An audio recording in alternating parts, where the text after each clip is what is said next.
So, okay, we are live. We're live. Okay. And there's already 3 people on Riverside. Okay. Unless hello, that's everyone. us 3. I don't know. Maybe. Okay. Well, I see 3 people on Riverside. Now that could be us 3, but it's supposed to be the guests.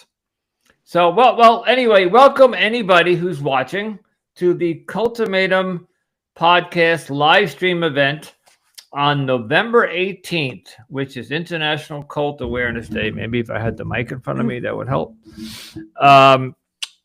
This is something new for us. We've never done this, but I'll give a little background on, I guess, you know what, until people start joining. All right, so we have somebody on my YouTube. Okay. Yes, I've seen people pop in. I think Good. that's me. I think that's me, Andrew. Oh, okay. We got some Great. people in the chat here on Riverside as well. Celine and Paulette are on. Yeah. Okay. Excellent. Yeah. Very good. Okay, well, welcome anybody who's watching. We don't know. I see 1, 1, and 1, and 3. So people are watching. So Cultimatum Podcast was started sometime earlier this year, and Melody would know better than I, when I stumbled upon the Twin Flames universe controversy because I watched documentaries and I joined one of the Facebook groups. And I was flabbergasted by what I saw in Twin Flames documentary, and that kind of opened up a what would you call it? Like a part of me that was very curious about what is this cult, and so I dived onto Facebook, typed in cults, and you know, when you join a Facebook group, it'll say to you, hey, you might like this, you might like that. The algorithm follows you everywhere you go. And I found myself in Melody's group and some other cult groups. And I just started posting and saying, my name is Anonymous Andrew, and I'm a podcaster, yada, yada. And Melody invited me to come. I posted and I asked her if it was okay if I posted in a group about the podcast. At that time, I was doing a dating podcast, but I wanted to divert and do a cult series. I called it a mini podcast series. And I said to Melody, can I post in your group about some podcast episodes I'm doing on cults? And she said, absolutely. And our partnership was basically born then, because within a week or 2, I asked her to join me as a co-host, and that's how we got started. And we're up to 35, 36 episodes now. Melody, do you know? 40. 40. Okay. This yesterday's episode was 40. Yesterday's episode was 40. Okay, people are starting to pop on. All right. Hello, Paulette. Paulette Buchanan is with us. She was a guest on the show. Oh God, this is going to be a long 2 hours. Hello, Celine. Celine is with us, and hello, Educon. I'm sorry if I'm pronouncing your name wrong. He or she is watching from London. I can see what you're typing, so correct my English or correct my grammar or correct your name, whatever. The people that are on YouTube, the comments. I have to find the live stream. I'm not seeing us live on Cultimatum. That's not good. Okay.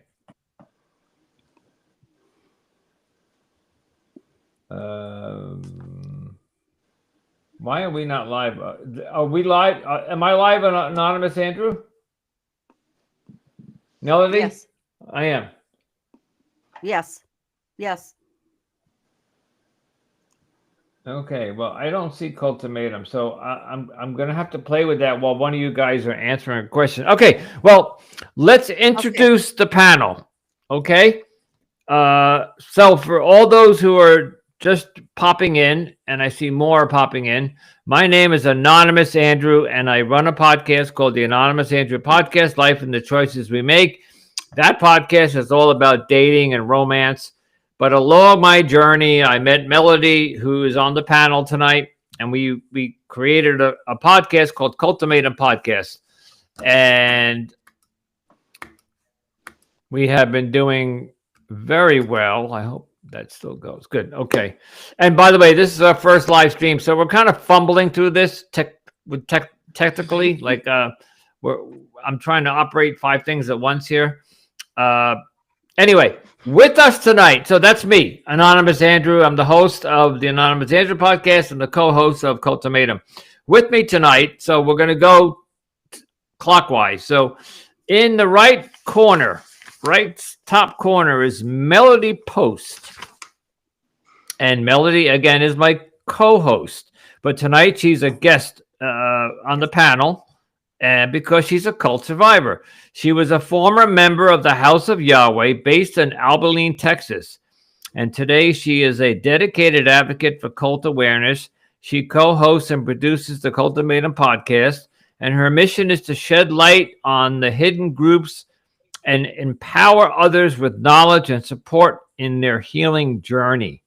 And I can't even begin to thank Melody for all the work that she's done. She is a true advocate. Everybody on this panel is, but anyway, so Melody, thank you for doing everything that you do for, and Melody, tell the audience Absolutely. your group on Facebook. Oh, the Cult Escape and Recovery Group is a support group for survivors on Facebook. If there's any survivors listening who are not already members of the group, feel free to join. Okay. Okay. Let's move down to the bottom right. On the bottom right, we have Ari Sherwood. And Ari, and by the way, the next 2 guests were previous guests on our podcast. Ari Sherwood is a cult survivor and a whistleblower who married the leader of a shamanic doomsday cult. And she's the host of the Disillusioned podcast and started a resource center for survivors of coercive control called Intrinsic Agency. And she's got a website coming soon. Say hello, Ari. Hi, guys. How's it going? All right. And I'm glad you could join us. And let's move on to our final and least but not last, or whatever that saying is, Richard. And of course, I can't find Richard. But everything was in order until I dropped my mouse on my keyboard. It's okay. Okay, here we go. Richard Keers is a survivor of repressive and a mind-controlling cult referred to as the Move, founded by Sam Fife in the 1960s. And this cult grew to hold approximately 44,000 members at its peak. And Richard has written some books. He's got a book called Swindled by Faith. He's a public speaker. He has his own podcast called Silent Voices. And he runs a private Facebook group called Silent Voices. And hello, Richard, and welcome to the live event. Thank you, and hello, everyone. Okay. And we are climbing up in numbers. So we already have 13 people with us in the Riverside platform. Hello, Stephen and Angela. I know who they are. Okay. All right. So I would like, so today is International Cult Awareness Day, and it's a day that we commemorate the cults that are, you know what? Let me ask each one of you, what does that mean to you? What does International Cult Awareness Day mean to you? Melody, you want to go first? Sure. I guess to me, I'm glad that there is a day for that, and that we're trying to bring awareness to cults and the harm that they can cause. And I know that it is to commemorate and honor the loss in Jonestown, the over 900 people that died in the massacre in Jonestown in 1978 on this date.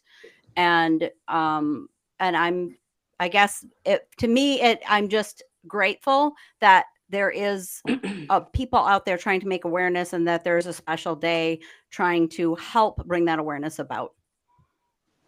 Ari, what is International Cult Awareness Day? Or Ari, oh, sorry. Yeah. Exactly. Go ahead. I think it's a great thing to see that it brings to light the fact that there are so many people out there who have been through this. And, you know, a lot of the time it seems like it goes unnoticed. I know recently, especially with the documentaries, it seems to be that more light brought to it, which is really good. And I think having a day for that, it just helps everyone who has been through that. And it does bring awareness to something that is probably more common than people realize. Okay, Richard, what does International Cult Awareness Day mean to you? Well, it means we're making progress. I've been basically working on this since 1996. And back then you couldn't even talk about it because people would slap you upside the head and say, this is a subject we don't want to talk about. And I just kept going. And then I slowly started meeting more and more people that were interested in telling their stories. And now we finally have a day of recognition that the world can see that we're serious about this. And I want governments and local representatives in cities, municipalities and stuff to start recognizing that there's a problem and start doing something about this, instead of just thinking, oh, it's just a group of people having a good time together, because that's not what it is. People are being damaged, people are being hurt, and we have to get more awareness, and this is just another step. So thank you. All right, thank you to the panel for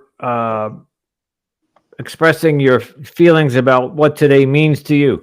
I would like to read. So International Cult Awareness Day was formed, I think it was 2003. It might be wrong, could be 2006, but it was officially started in the early 2000s in commemoration. I don't know what's the best word. You know, today is a day of reflection of cults, but I don't like using the word anniversary, because anniversary denotes something celebratory, like marriage anniversary, but it is the anniversary of the Jonestown massacre.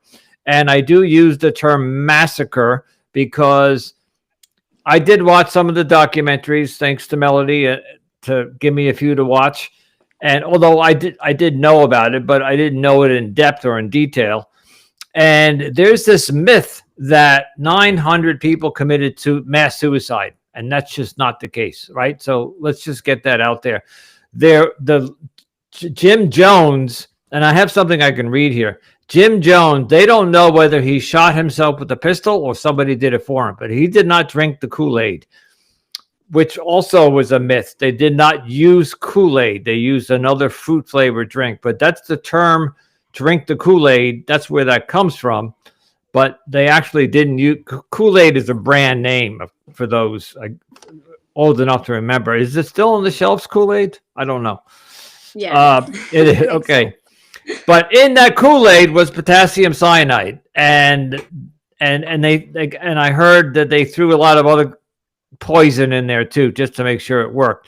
But among those 900 people, and it was really 900 plus, because there were some people off the compound that also did it. There was a house in Georgetown where some of the members were staying, and they also committed suicide and murder. It was really a murderous event.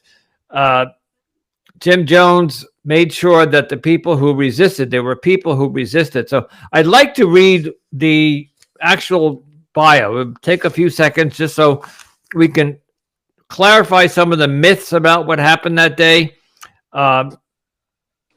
This is not something that I wrote. I did not take it from the documentary. I did take it from Google or ChatGPT.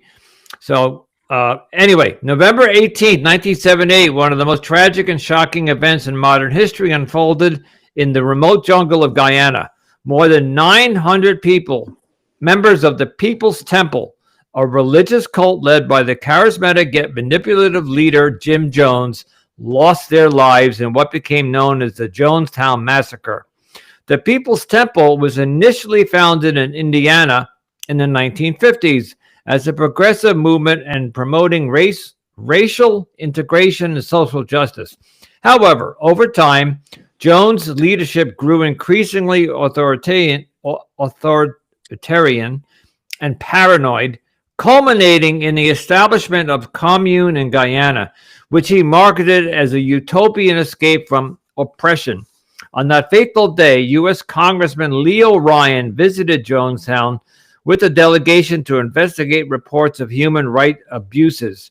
While some members expressed that their desire to leave with Ryan, tensions escalated rapidly as Ryan and his group attempted to depart, and they were ambushed at a nearby airstrip by Jones' armed guards, resulting in the murder of Ryan and several others. And with them, with Ryan, was an NBC television crew.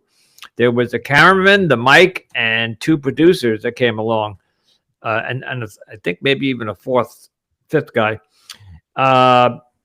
They had gone into the compound. They interviewed. Jim Jones allowed them to come in, but on the way out, somebody slipped Congressman Ryan a note and said, "Can I come with you?" And then all of a sudden, more people stepped forward, and Jim Jones allowed them to leave with all these people. I think it was almost 12 people that wanted to leave. And he knew that the secret would get out. And then he sent this armed militia into the airport to make sure they never left Guyana. And that's how they were killed at the airport. So I diverted here.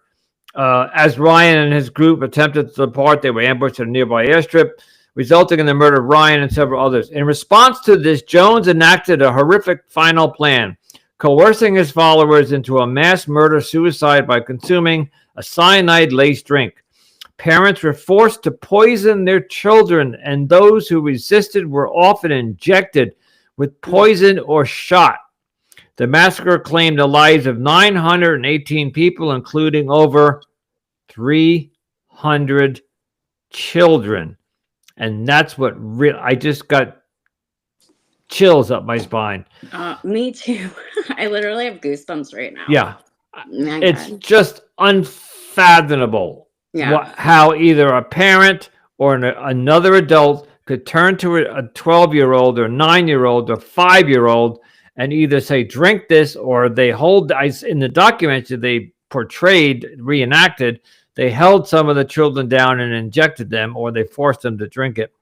Murder. It was murder. It wasn't suicide. The children, oh, I'm sorry. No, go ahead. Were they the first to go? The children were the first ones, right? Yes. Do you know that information? Yes, that was my understanding from what I remember. Yeah. Okay. I do believe so. That's what I remember from the documentaries I watched. Yeah. Yeah. Okay. I don't know that. Yeah. And I think some of the parents were I know that some of the parents were more willing to take their own lives after the guilt of killing their children. Yeah. Well, yeah, that I can not sympathize with, but that I can understand. All right, so the massacre claimed the lives of 918 people, including 300 children, and remains a harrowing example of the dangers of blind allegiance and the devastating power of manipulation. The phrase "drinking the Kool-Aid," although inaccurate since the drink was called Flavor Aid, has since entered the lexicon as a chilling reminder of this tragedy. Today, people use it in jest, like, oh, they drank the Kool-Aid. And I think people who use that term don't really know the severity of that phrase, where it really came from. It's kind of become common in our society today. Oh, they're drinking the Kool-Aid, like it's just a colloquial phrase. The Jonestown Massacre serves as a sobering cautionary tale about the perils of cult dynamics and the importance of critical thinking and safeguarding personal freedom. And that's all I have about that. Does anybody want to talk about Jonestown some more, or we can circle back to that? Mm. Okay. I will say, it's crazy. I couldn't imagine from a parent's perspective doing that, but I can imagine, like, back when I was in the cult, like when I was like 21, right? How much I trusted the leader, that, I really felt like if he told me to jump off a cliff, I probably would have, like that kind of trust that I had, Oh. and Well, I have a question about that, and this applies to all of you and to those who are watching. I know I see we have about 15 to 20 people watching, and I don't know if people who are watching are either ex-cult members or they're not, and they're here to learn about it.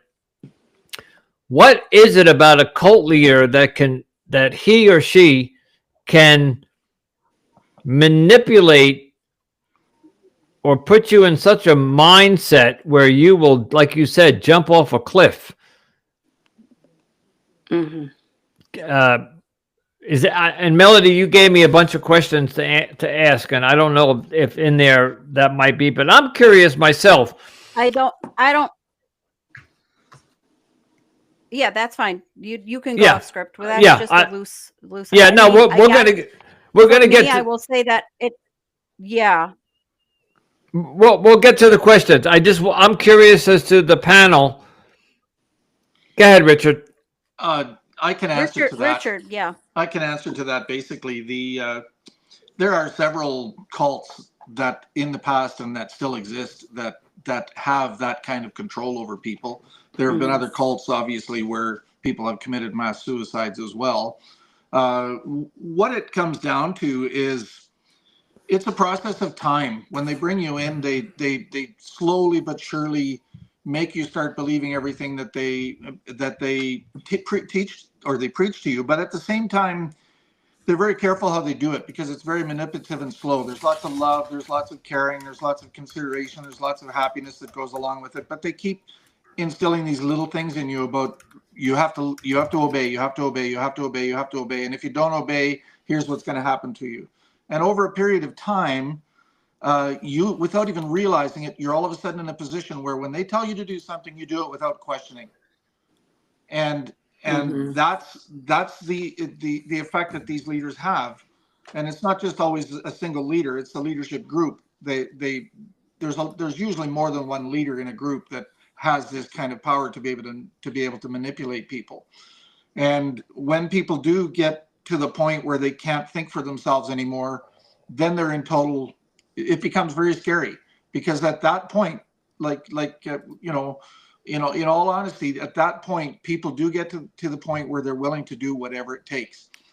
And when you believe that your world is going to come to an end, and then they tell you this is how your world is going to end, you have to take the Kool-Aid because this is what God wants you to do.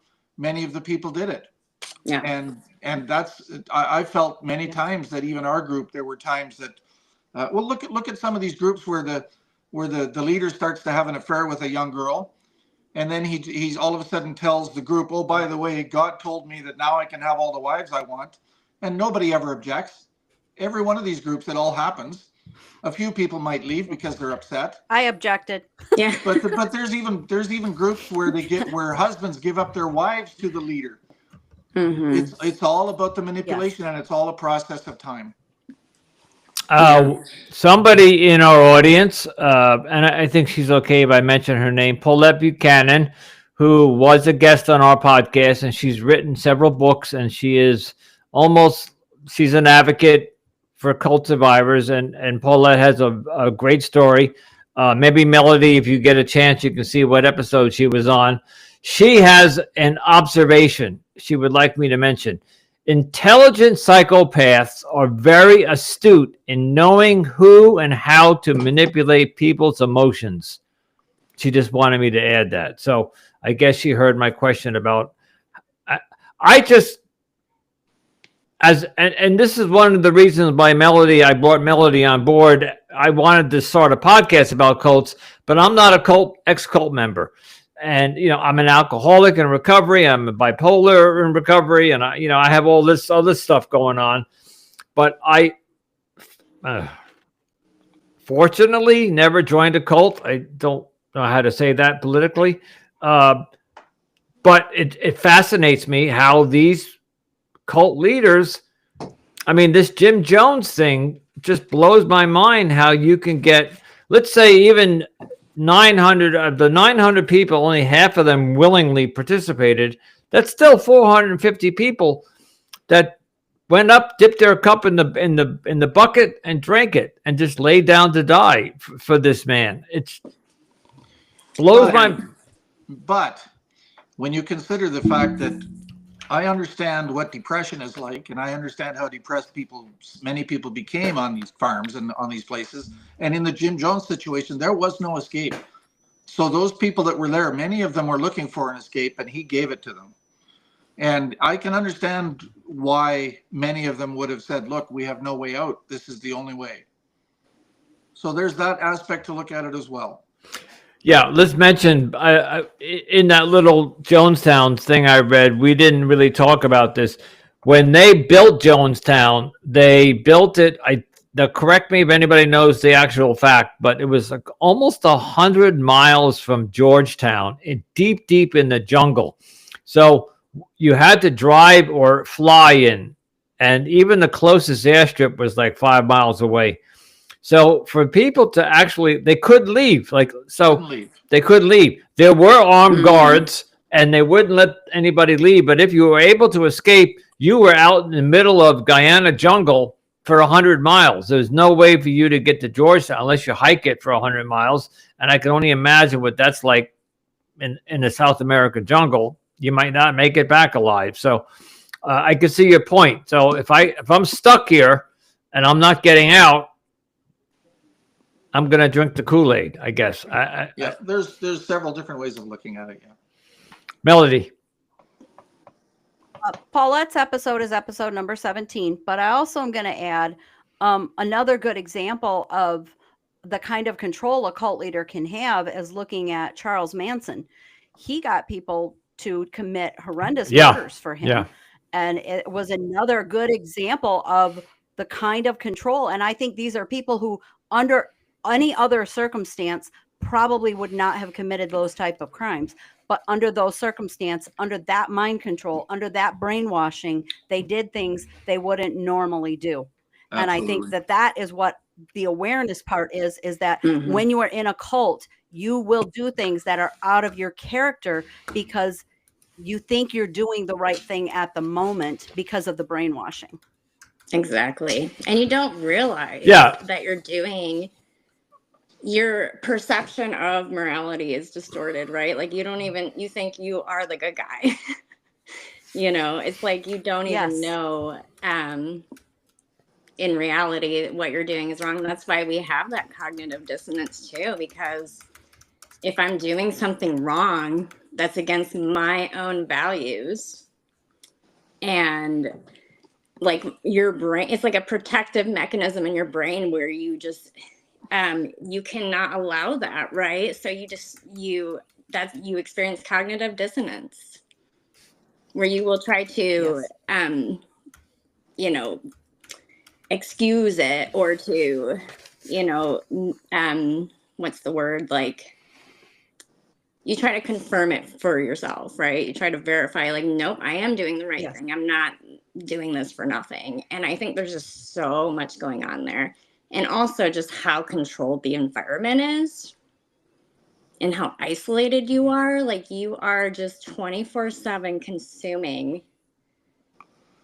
Jim Jones, right? Like 24/7. And you're consuming everything that all the other victims around you are saying and doing, and that's your whole life. So I feel like on that level, it's the environment has so much to do with why people do these things, or people would be victim to that. And they talk about how they were underfed, overworked, and that they think they were living on rice almost 3 times a day, and they were working their butts off in the heat of the jungle. So they were not of a right mindset to even make a good decision for themselves. Exactly. Yeah. Yeah. And they're all living together. And Yeah. Jim Jones tried to build utopia, and it was far from utopia. I understand the concept he had, but from my understanding, they had very little technology, very little running water. They literally lived off the ground, and I guess that's what they're that kind of commune. There's a lot of communes that do that, but anyway. By the way, Paulette Buchanan wanted me to correct. She wrote one book. I said she has written several books. She has written one book, and she is episode number 17. Melody, you said? Episode All right, 17 so on our podcast. Paulette Buchanan, who's with us tonight. Thank you, Paulette.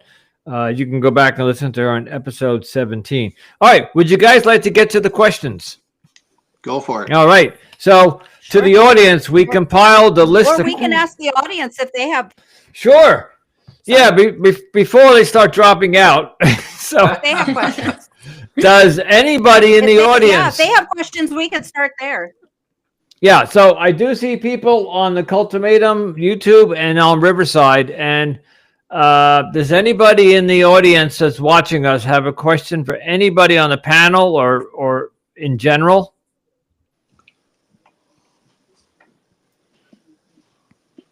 I guess it would take a second or a minute for them to type something, but And there might be a little delay. yeah, I'm sure Yeah. there is. I think while we're Yeah. waiting for questions, though, I'd like to add something. Just we were talking about how and relating everything to the Jim Jones group, but now what we need to do is we need to bring that forward into how that kind of mentality is in the cults that there are today. I don't know about your guys' cults that you were in, but I do know that when I was in, the food was very limited. It was very, especially the first year we were there, like we had basically sugar and salt was the only thing they really bought from town. The rest of it was just root vegetables and a little bit of meat that we would catch in the wild, like a moose. And it was very limited for food. Our no butter for the bread, bread that you could use as a boat anchor because it was made with straight wheat. And, so it's about the nutrition, and nutrition affects your mental ability. And when your nutrition is not good, you don't have the capacity to think clearly and to be able to understand what's going on around you. And there's even if it's not done on purpose, it is a really good way to for people to lose their cognitive ability because of the fact that they're just not getting the vitamins and minerals that you need to be able to be there. And also with the distance and the segregation, almost every one of these cults segregates in some way. I know that there are cults that even have a home in a city where everyone lives as a group, but they're still segregated, even though there's people all around them, because they're only allowed to go to work with a group. They come back with a group. They're all their fellowship is among themselves. They have their own garden in the backyard, and they're not allowed to socialize. They're not allowed to go to the mall or go to the, anything. It's all controlled. And it's all about segregation. And that segregation, you end up in a mindset where you no longer think for yourself. And I heard it a little earlier, about you think it's right and you think this. I don't know if you think at all. I think you just follow what your mind just needs to do. You don't. And we talk about critical thinking. There was no critical thinking. Exactly. And they take that away from you. It's not that you don't have the ability. They take it away from you. So, and you talked about some of these cults had homes in the towns. Well, Jonestown had that in Georgetown. They bought a house in Georgetown. Exactly. So we have somebody new that joined us. Her name is Kyra. And Kyra would like to say that she agrees with Richard. The cult groups and leaders do coerce people in their belief systems over time. I'd like to use the old analogy about how to boil a frog. That's Melody's. Melody uses that phrase. I use that one all the time.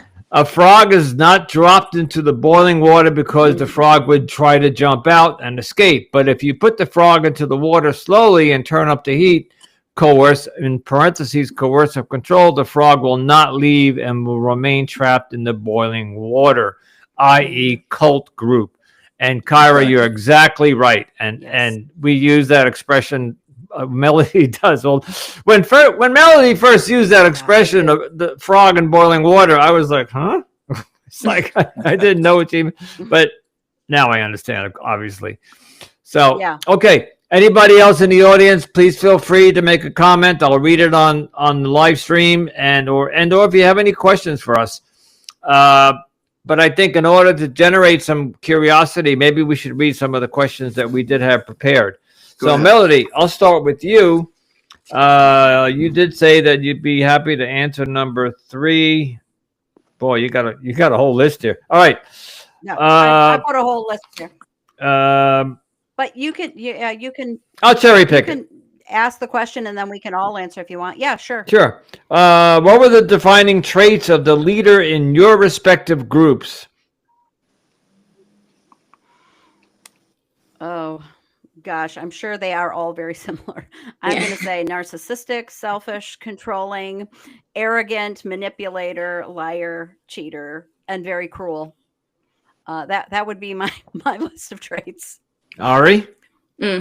Similar, but he was all knowing, right? Like he knew everything and he was like who you went to for any knowledge. So I would say like, yeah, he was very arrogant but also very charming and very intimidating at the same time. But he really would draw you in with his presence. It was very strange.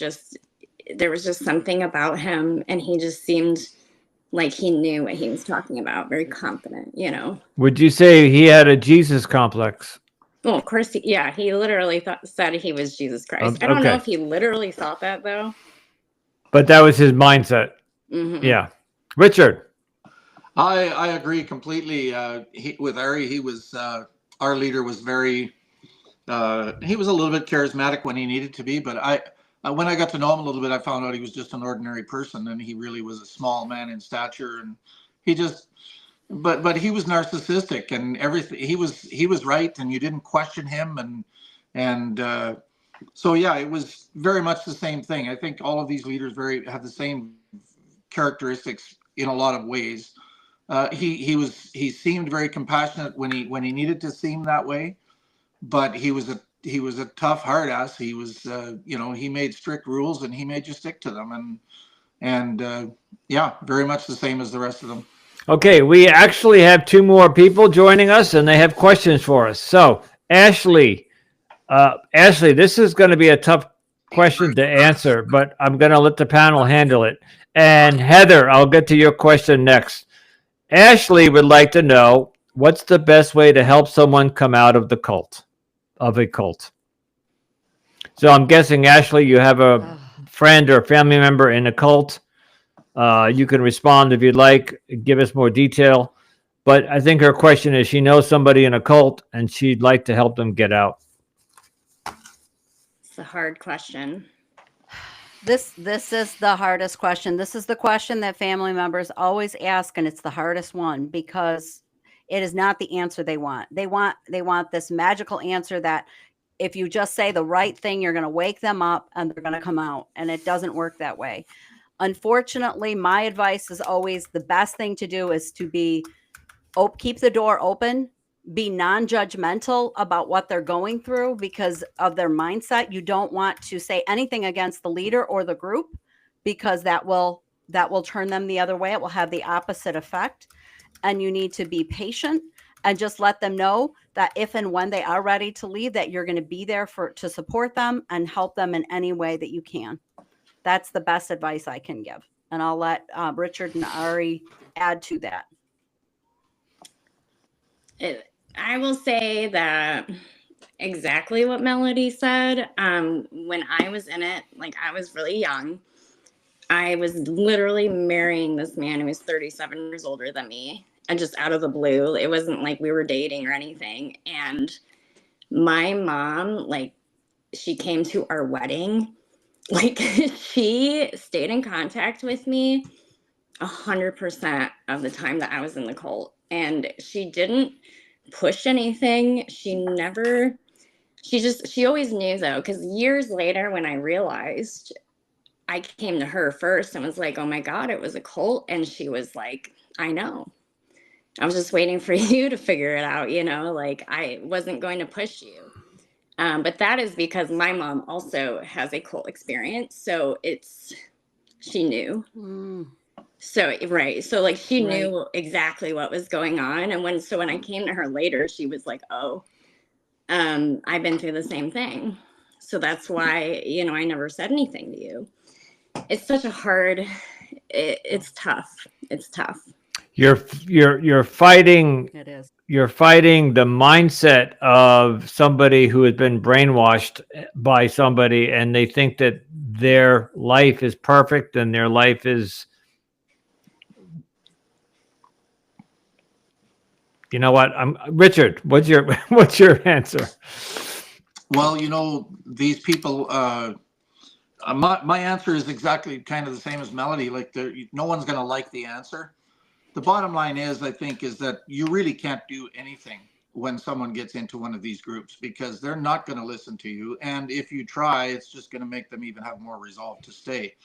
My answer to this would be to do your very best not to push them and tell them how wrong they are, but to let them know that you're there for them and that you're going to continue being a part of their life regardless of whether they're going to be a part of yours or not. Mm-hmm. And when they do come out, which in most cases they do, that's the thing, is most people do catch on eventually. And when they come out, they're going to be very alone, and they're going to be scared, and they're going to be feeling guilty, and they're going to be all, oh my God, I'm going to hell. So they're going to need lots of support. And so build up your energy and save it for when they come out, because that's when they're going to need you the most, and help them. And you may also be having to help them financially. This is another thing. If your family or friends, don't let these people come out and end up with nothing and homeless, because they're going to go back. No, If you can help them, that's when you're going to help them. And if you have to help them a little bit with some finances and get them off the ground and help them get a job and help them, reach out to them, do what these groups do, love bomb them when they come out, and show them that, hey, this side of the world is real too, and we're good people too, and we have passion and compassion, and we think about you all the time, and we're concerned about you. That's the important thing, because you cannot get them out. Let's not forget that the leader of these cults do their best to separate you from your relatives, and they often prohibit communication. And I remember Jim Jones saying to his followers, your family are liars, so whatever they tell you is a lie. Quickly, I just want to mention that Kyra, who made a statement, she is telling us that she's an ex-Jehovah's Witness. So I just wanted to mention that. All right, we have another question. Heather, what was the most difficult adjustment you had to make in your life after leaving a cult? Oh, everything. It was like, it affected, for me, every single part of my life. Yeah, Melody, we'll start with you. I guess for me, it was the deconstruction process. It was figuring out, what do I believe without that influence? And to some degree, there were times when I didn't even realize how much I was still being influenced by the cult mindset. Like the fact that I didn't put a Christmas tree in my house for 17 years afterwards. And it was like I was still defaulting to my cult brainwashing teaching, but I for years, didn't even see that was still a default I was using. And I would just go back to it, because our brains are almost trained to do that. And so it was just the easy thing for me to do. And so figuring out what I believed and what I wanted to do was one of the hardest things for me. And it's something I'm still deconstructing, still figuring out what I believe spiritually and where I stand spiritually, because it's an ongoing process. And I think that's the case really for probably a lot of people throughout their lives, but I think it's a lot harder for people who have had cult influence in their lives. Okay, Ari? Yeah, exactly. And for me, it was, okay, like I knew that I was brainwashed after a certain point. And I thought knowing I was brainwashed was like enough. And I had no idea how it was influencing me throughout my whole life, like later unconsciously, and the decisions I would make, the people pleasing tendencies. were really hard for me. I would constantly be that way, especially in my romantic relationships. I was very much a people pleaser, and like I never understood what the deal was. Why were my relationships this way? So for me, that was a huge aspect of things, is realizing or becoming aware that I still had that programming, because those pathways in your brain don't go away. They you can suppress them, but they are there and they do get triggered. So it's definitely a learning process on that level. Okay, we're getting lots of questions here. Richard, do you want to answer, or should I? Well, let's just carry on. Okay. I don't want to repeat what's being said, and I totally agree with what's being Okay. said. I either somebody just joined us or I missed them, but there's somebody by the name of Cult, and I'm guessing that they are a Jehovah's Witness or ex-Jehovah's Witness. Cult wants to make a statement that Jehovah's Witnesses are only allowed to socialize with other JWs. Everyone else is worldly or bad association. And I think we've covered that on our JW. Yeah, JWs. Yeah. Okay. I have, let's see.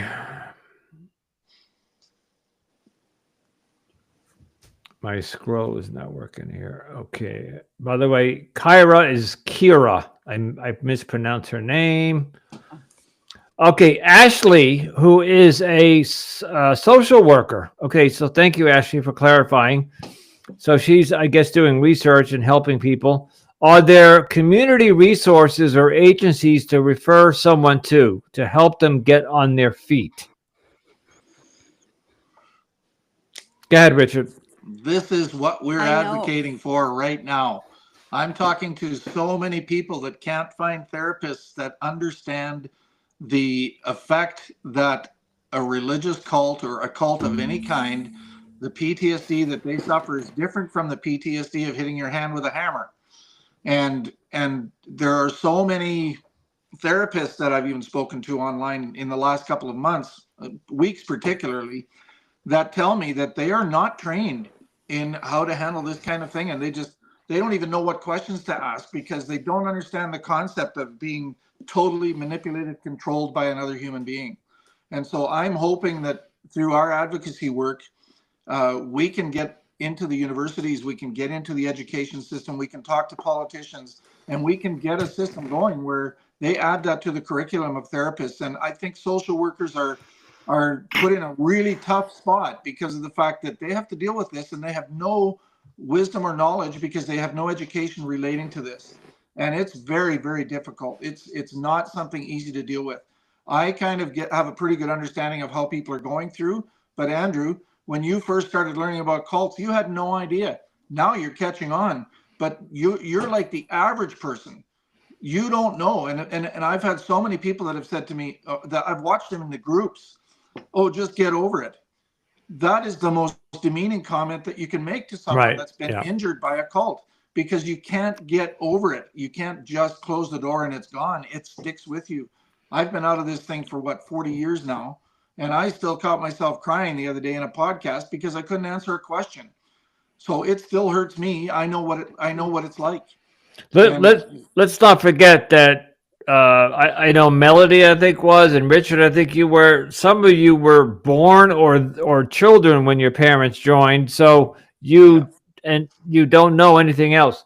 I'd like to mention that Ashley, who is a social worker, and she talked about she's trying to help others in the situation. She wants to know if it's like domestic violence. I don't know if we can answer that, but oh gosh, anybody want to? It is. I can answer that. Okay. I can answer that absolutely, because Andrew and I talk about that on the show all the time. There are a lot of parallels between a cult and domestic violence or a toxic relationship situation. 100%. There are tons of parallels. Actually, I've said before that abusive people in a relationship, it's like they're in a cult of one, because they're being controlled by a partner. So Absolutely, there are parallels in there, and absolutely a lot of the same mind control stuff goes on. They that gaslighting and the manipulation and all of that stuff is very similar. So yes, I would say 100% there are parallels in that. Yeah, the cult dynamic is 100% abuse. Okay. Yeah. Absolutely, without a doubt. All right, Ashley, I hope that helped you, and keep the questions coming. Kira, if I'm pronouncing it correctly, says she agrees with Melody about her advice in helping someone leave a cult. It's sometimes a matter of thinking and asking critical thinking questions. My young adult son is still in the JW. Even though he's currently shunning me, I still send him messages to tell him that I love him and will be here for him. Perfect. Which is Stay what in touch. Richard said. Yes, that's Perfect. exactly. Yep. Break the barriers down and stay in touch no matter Mhm. what. All right. Celine says, my relatives wanted to adopt me, and that enraged my mother, and they stopped getting involved. Okay. So, Celine, I think you were the one that were in JW. Oh, we have somebody new. Okay. We have Emily. By the way, Celine says, great comment. Get over it. And she says in quotations, it's domestic violence, in my opinion. Or what's IPV? It's domestic violence, IPV. In my point of view, I guess so. Yeah. We have Emily. Yes. Do you have any recommendations on how to cope with the cognitive dissonance after leaving?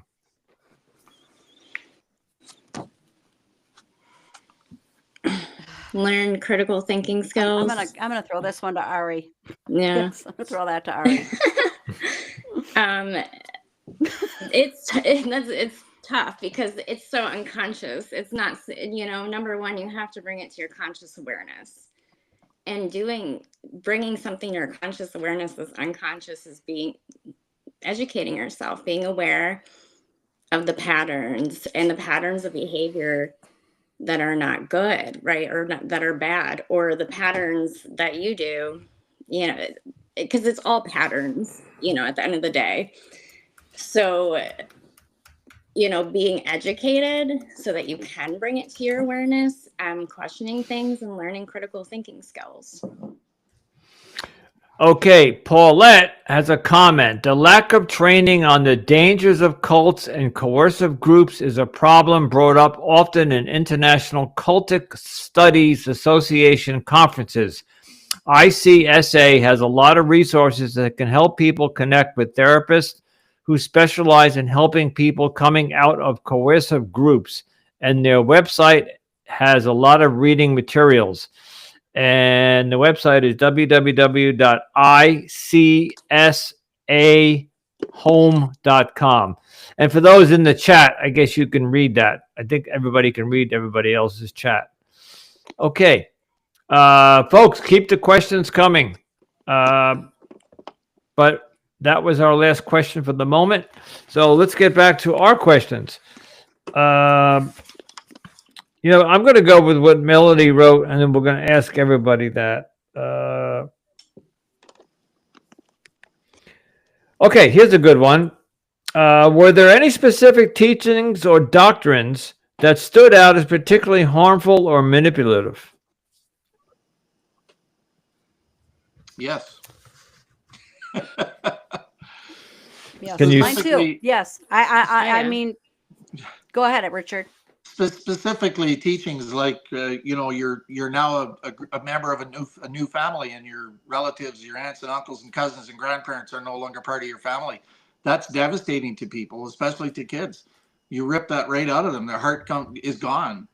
And that teaching was so prominent in our group because you couldn't have an outside influence. So that particular one, Melody, you can bring up something else.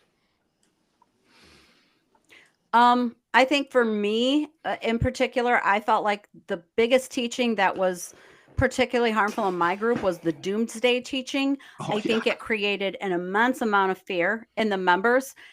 encouraged, especially the young members, to not continue further education, because what's the point? The world's going to end. So a lot of the younger members in my group did not continue, including myself, did not continue further education.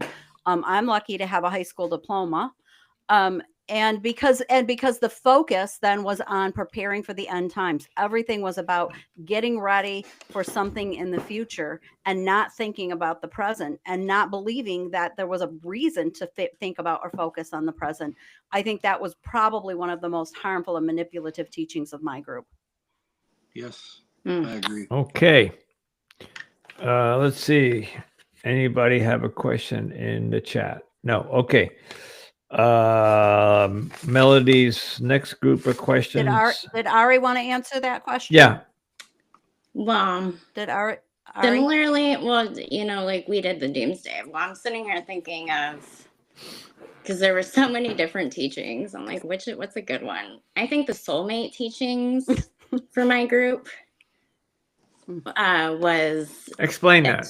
So he had a whole system of love, right? Where he had like a hierarchy. So he had twin flames. Twin flames are at the bottom. Then he had soulmates. And then he had a oneness. And a oneness, he said, was just me and him. We were the only one that ever existed. And we're like one soul that separated.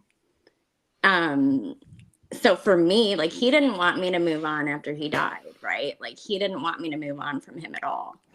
He wanted me to think that that was my only person I'll ever have in my life. But also the other victims, they were arranged soulmates, and he was in control of that. So he would tell them who they're going to be with. They would come to him, is this my soulmate or not? So he was fully in control of that. And he would tell them, and myself included, if you leave your soulmate, you're fucked. Sorry if I like you if you leave them, like, you are off your path. You're like, they're gonna get a new soulmate and you're gonna be lost person in life, and God is gonna throw you into the sun, basically. Ari, that's interesting you bring up that your leader talked about twin flames and soulmates, because I don't, other than the actual Twin Flames universe cult, I have not heard any teachings along those lines, right? Most of, if anything, I'm hearing polygamy, like all the sharing of wives and giving up young teenage girls to be married off to these older men, which I consider pedophiles. I think the cults are a breeding ground for pedophiles. 100%. Yeah, if I'm a pedophile and I want to have a 12-year-old wife that I can, whatever, I could start a cult and put something up there, call it, whatever, just come up with a name and call it a religion, and I can do whatever I want. And that'll get me started on a rant about law enforcement, because if law enforcement can't see that this is a breeding ground for pedophilia, I don't know what is. It's very, very, very disturbing. Okay. Those child marriage laws that we have. It varies state by state, but from what some of the interviews that Melody and I have done, there were girls, teenagers, or prepubescent as young as 11, 12 being married off. And like you said, you had somebody 37 years, Ari, 37. How old were you at the time? I was almost 21. Okay, so you're an adult, but still 40 years difference between you and your mate. All right, don't get me started. Okay. I'm trying to remain emotionally stable here, because Melody knows that I will go off on a rant. Okay, let's see. Anybody have any questions?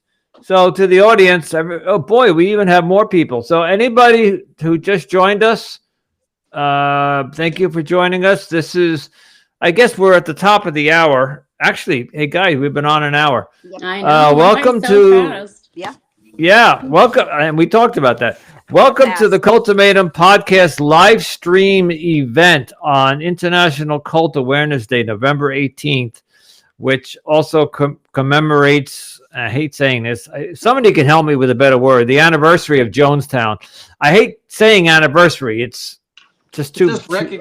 Recognizes the event. November 18th recognizes the massacre of Jonestown that happened. I think it was 46 something years ago. So that's what we are here today to talk about. Let's see. Oh, memorial. Yeah. Paulette. Yeah, memorial versus anniversary. Thank you, Paulette. Yeah, exactly. There you go. Yeah. I when I try to find a word, it's anniversary is like you think of a wedding anniversary or That's not good to me either. no. Yeah. if you're divorced, no. But sometimes we like when my parents have both passed on, and my sisters will sometimes text me and say, hey, today's mom's anniversary of her death. And I'm thinking, is that a good thing or a bad thing? But Paulette, thank you. It's memorial is a better word for it. So, okay. Well, we do have more people because the numbers have gone up. Kira. All right. After my husband. Total number, because I'm in the chat. We have 49. Yeah. I see a total number of 49 watching. Yeah. Yeah. Okay.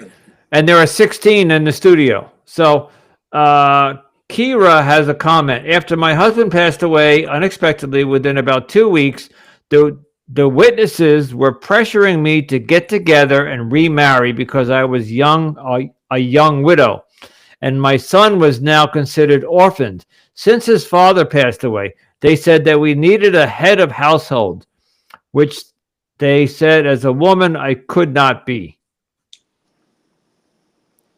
Nobody here is in the JW, but does anybody want to comment on that? No. Or did you see anything? So anybody die in your cult, like the patriarch? I will. Go ahead. I will tell you, my cult leader just most of those people, after they started teaching polygamy, he would just marry them, and then they would become his concubines. That was his way of solving that issue. Sometimes I think he would give some of those widows to other elders as a reward if they were, faithful followers and, basically kissing his butt, for lack of a better word. But yeah, that was those women fell prey to predators in our group for sure. Okay. But I think as well, in most groups or many of these groups, women are treated very inferior, and they have to have someone to take care of them. And it's not just the Jehovah's Witnesses. I mean, look at the FLDS church, look at places like that. Those girls, if someone dies, they're married off real fast again because they have to have someone to take care of them. And it's not because the women aren't strong. It's because the men, that's the doctrine. Okay. And in our group it was a little bit different. In our group, there were women elders. Women were fairly equal in our group. I was quite surprised at that. That was one of the things but in a majority of these groups, that's what happens. If you lose your spouse, you're going to be remarried to someone else relatively quickly. You're not allowed to be a widow. And especially if you're young, because you got to have more kids, bring more people into the group, right? Oh, absolutely. Okay, Yes. I want to address, so Melody said there are 46 people watching, and I guess it's on YouTube. I cannot see or open up the chat on YouTube. So I can't either. I've been trying and I just can't get it to come up. Yeah. So to the people that are on YouTube, if you would like to join the studio where I can see the chat, I will read you the invite. So if you're listening or watching on YouTube and you'd like to come into the studio where you can chat directly with us, I'm going to give you the link. And I see the live stream chat, but I'm wondering if that is that all the chats? Because I'm seeing Paulette's. Oh, is Paulette might be in here. Okay. She might be in the studio. That might Okay, be so one of the those listeners. who are on YouTube and you'd like to come into the studio, you're going to go to your web browser and you're going to type in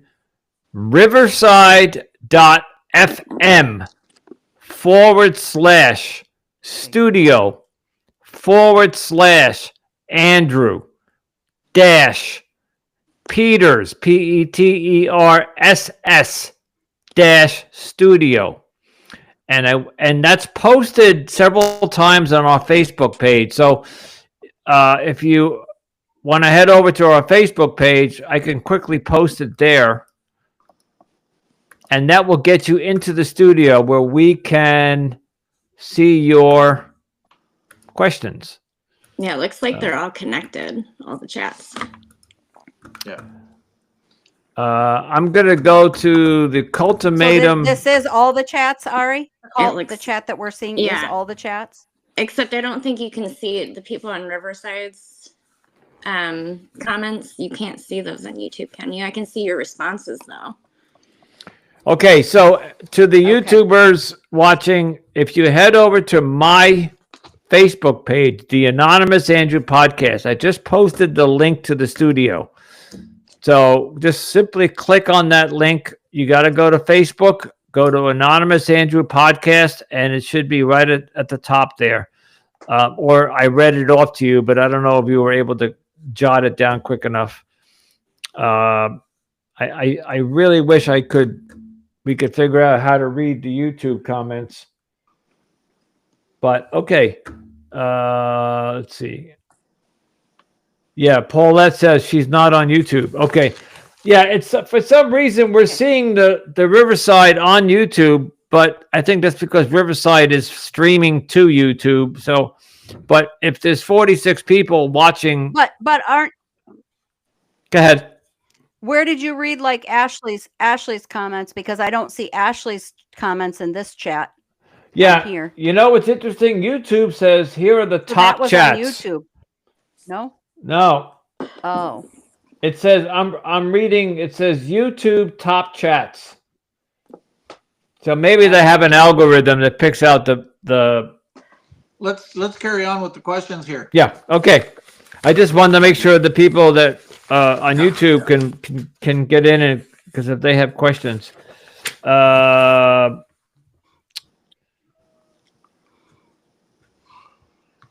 Well, boy, there's a. Oh, here's a good question. All right. How did leaving the group impact your relationships with those who stayed? I would imagine as you left people behind that you were friendly with or family.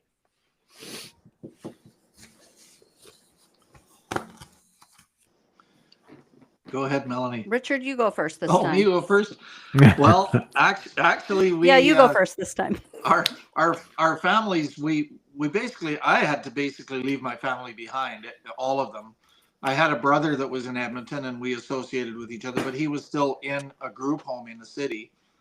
And but the reality of it was that you when you left, you literally gave everyone up because they shunned you. Like you were no longer allowed to be a part of that. You were pushed out. And Okay. once you left, that door was closed, and you became something of a trash to them, and you were worthless. And I know what it felt like because people had left before me, and I remember them telling us, they're nothing to this world anymore. They're going to hell, and forget them. They're gone. Like they were shunned, right? So yeah, we lost our families, we lost our friends, we lost everything when it came to family. But I was able to at the same time turn around and rekindle relationships with my family that was outside of the move. So I lost some at one end and I gained some back at the other. So it was kind of nice that way. Anybody else want to handle that question? I was in my cult till like he died, so I feel like I didn't go through that, but my friends left, so yeah. I will say I was officially excommunicated with an official ridiculously worded letter and everything signed by not only the leader but all the elders in the group for not conforming to the polygamous teaching. And basically, once you leave, nobody in there is supposed to talk to you anymore because you'll poison their mind and you'll make them fall away, which really means that you might encourage critical thinking, and they might decide that they aren't going to believe anymore either. That's the reality behind it. But of course, they disguise it under, oh, if you talk to them, they'll cause you to fall away because they're living in sin now, and they're deceived now, and you don't want to talk to them because they're toxic. By the way, I see in the chat here on Riverside, Andrew, that Heather commented and said that Ashley and I are commenting from YouTube. And I'm just going to say, Heather and Ashley are my nieces. So hi, girls. Okay. All right. So I guess YouTube, you can talk to us. All right. Hey guys, we're doing this for the first time, so and chatting in here. And we did want to. That's good to know. We did want to do this on Facebook, but we couldn't get Facebook to play along nice. While we're waiting for more questions, I did find something here that I thought was interesting. And it had something to do. What lessons did we learn from Jonestown to prevent similar tragedies in the future? And how can we better honor the memory of those lost to cults while supporting the survivors? I kind of combined two questions there.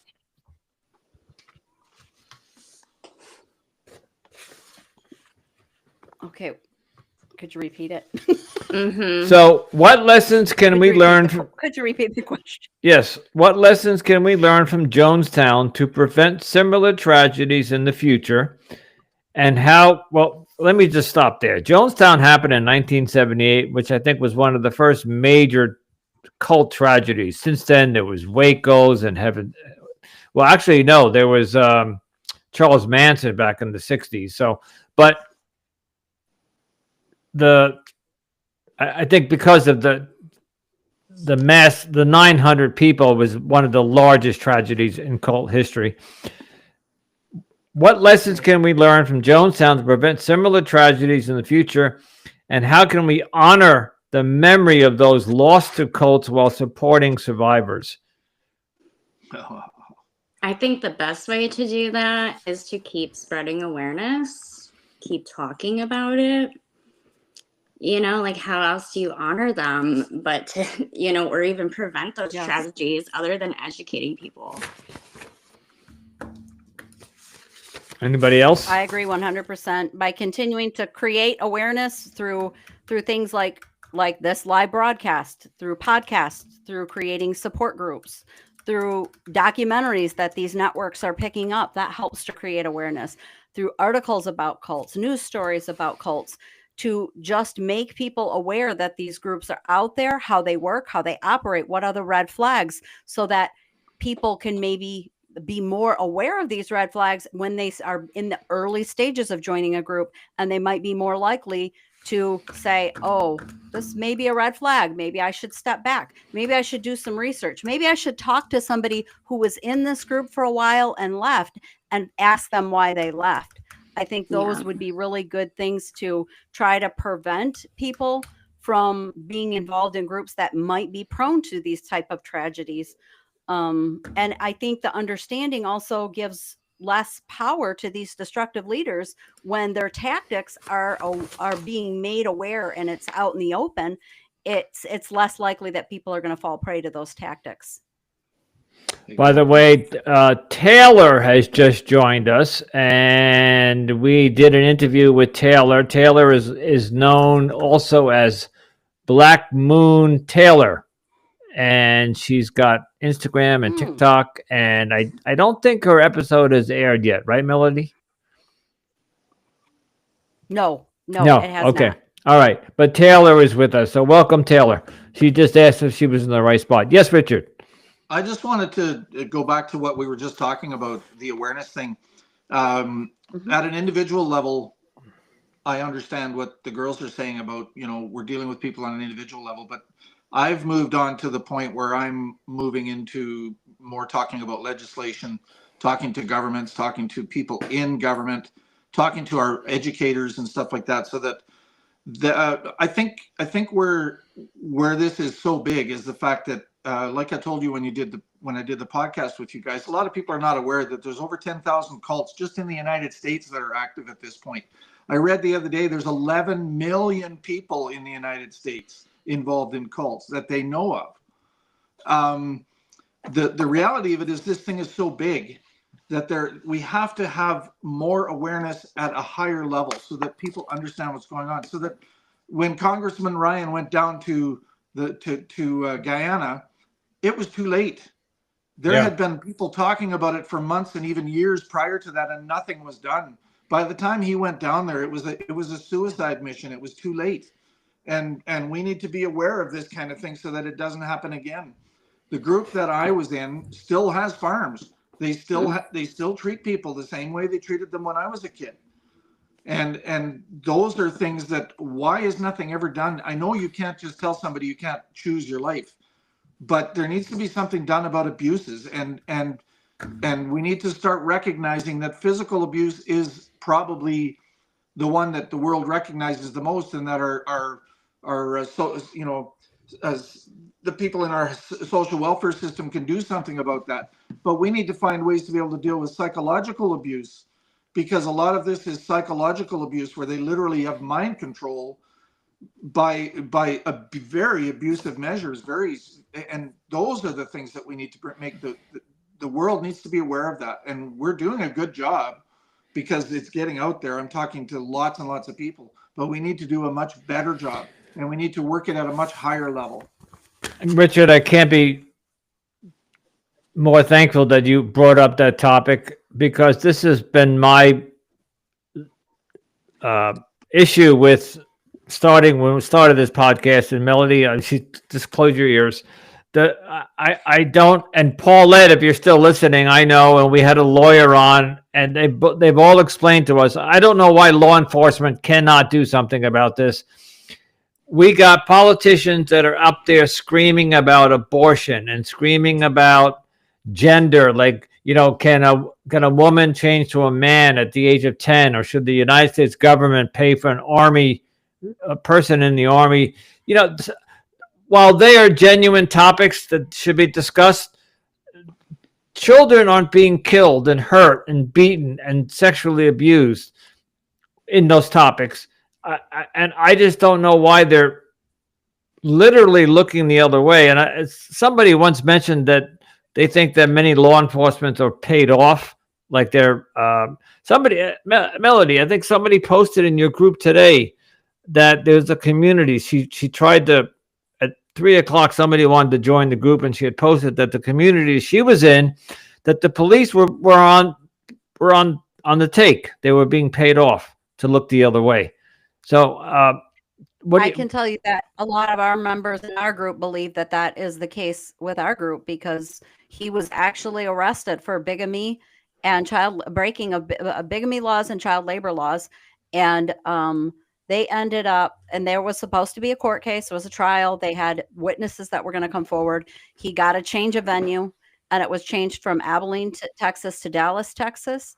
And the county, Callahan County, had decided that it wasn't financially feasible for them to transport all these witnesses all the way to Dallas and put them up in hotels to testify. So they just decided it was better off to take a plea deal and give him a little slap on the wrist and drop the charges of bigamy and only have the child labor laws, which he got a fine and I think he had to do some public service or something.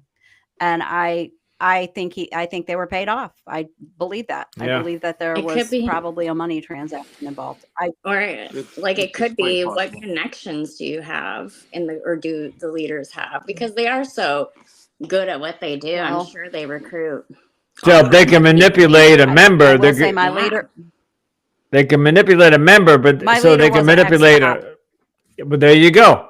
If they can manipulate a member, they can manipulate the police force, is what you're saying, Ari. I think. Or they can do that, or they could have judges in the cult. Yeah. They could have police officers. You don't know. Police officers and judges and everything can be in the cult. Lawyers can be in the cult. Exactly. But that's on the local level. That's on the local level. So in Abilene, Texas, they may have the local law enforcement on payroll.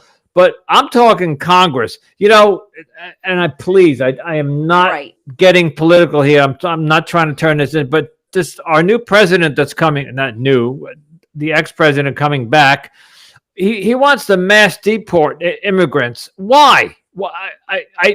Is that really a priority when something like this, 11 million people, Richard, are in cults, of which I would imagine. I'll Go ahead. tell you a little something else, Andrew. Just to reiterate what you were just saying about in Edmonton here in Canada, we had a football team that was a phenomenal football team, and they were strong and they could hardly be beaten.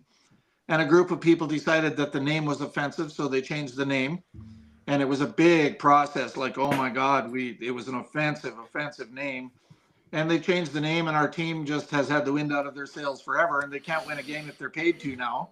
And the reality of it is that they don't do anything about beating children, and they don't do anything about not allowing families. Like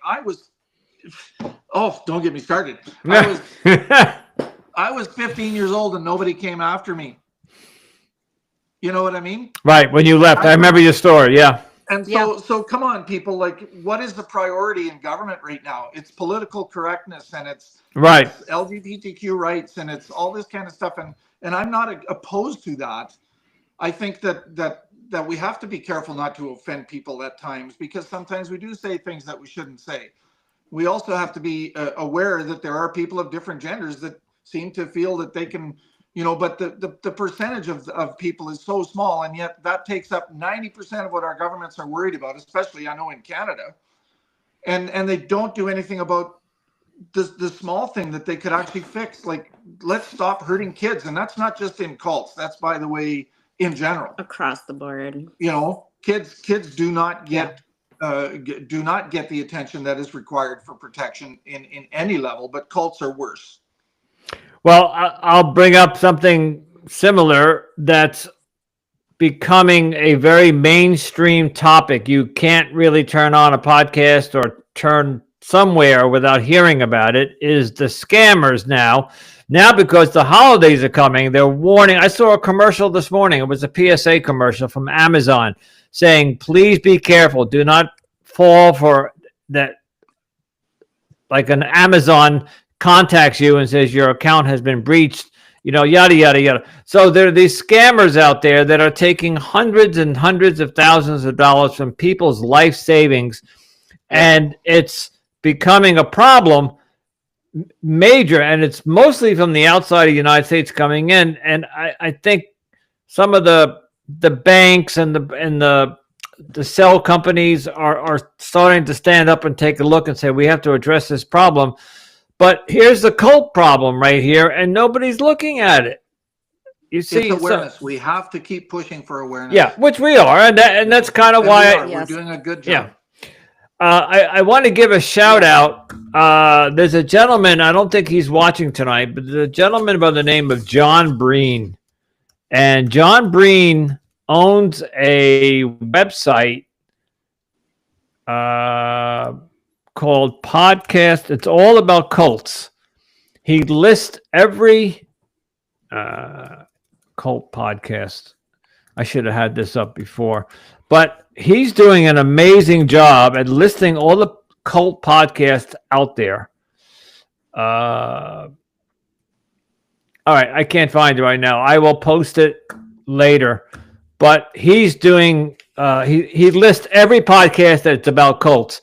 And so if you want to listen to a cult podcast, you can go to his website, just type in something and you'll find the podcast. And I think he's over in the UK someplace.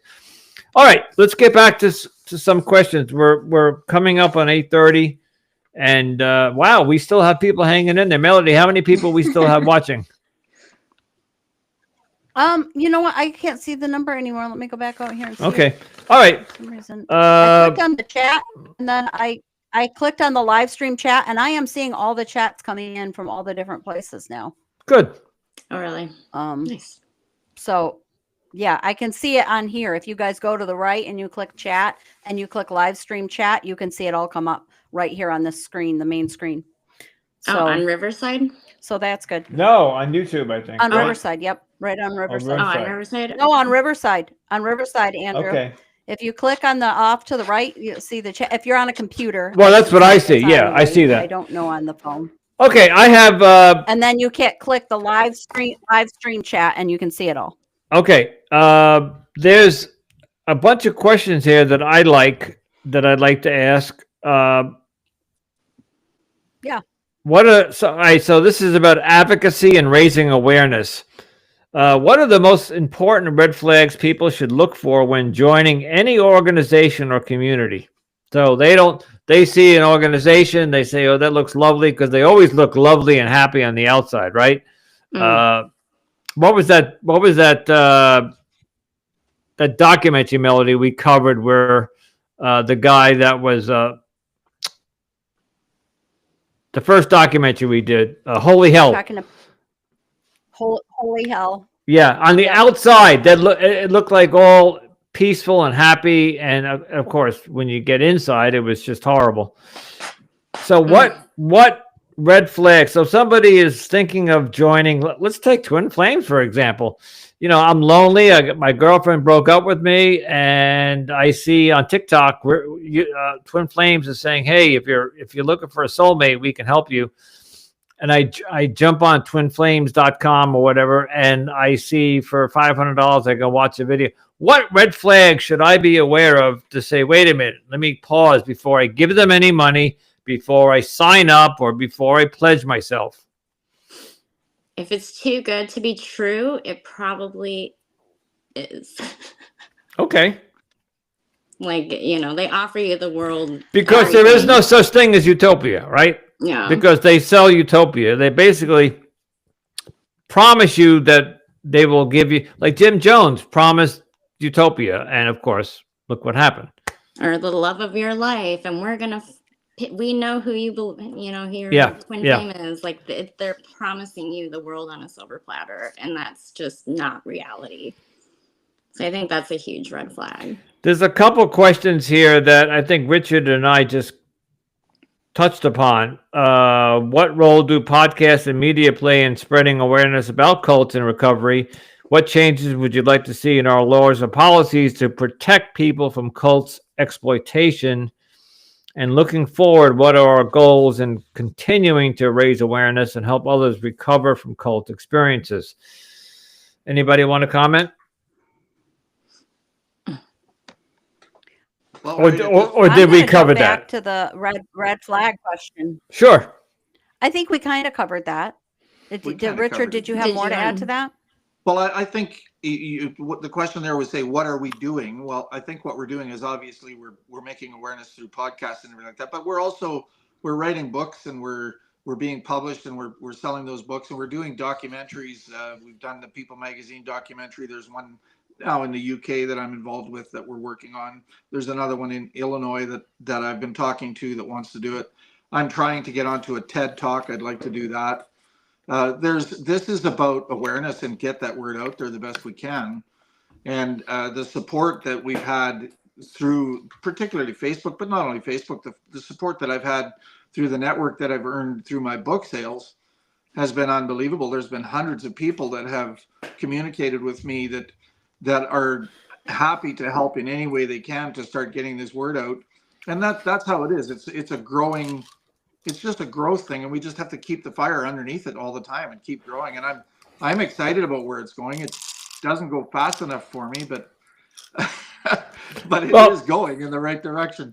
Let me ask you this, because when I was growing up, and even to today, when I see something that I'm not happy about in my community, we're told to reach out to our legislators. So our local congressman, our local House of Rep, our local legislator, and write them a letter. Of course, back in the old day, you would write a letter. Today, you can write them an email. Do you think, and everybody listening, all 40-something of you, if we started a petition to send to the House of Representatives or Congress or even the president, either one, the one now or the one that's coming in, I'm just had an idea. Why don't we start a petition about, like, let's start a task force, start something where Yeah. they can start an investigation into cults and start changing some of the laws. These children and the ones that are getting beaten and sexually abused, and the poor folks like you that come out completely traumatized. Anybody have any thoughts on, because podcasts and media and social media and writing books is all great, but Richard, you wrote one book, Paulette wrote one book, and I think 5 people we interviewed wrote a book, and that's going to sit on Amazon, and 1,000 people are going to buy it, but 11 million people, that number boggles my mind. I think now though, because back, like, even when I was in college and I had figured out I was brainwashed, I remember looking into it from a psychological perspective, like brainwashing. And honestly, at that point in time, like, they weren't even recognizing, and this was not that long ago, like, they were not recognizing that you could be brainwashed. This is fairly new.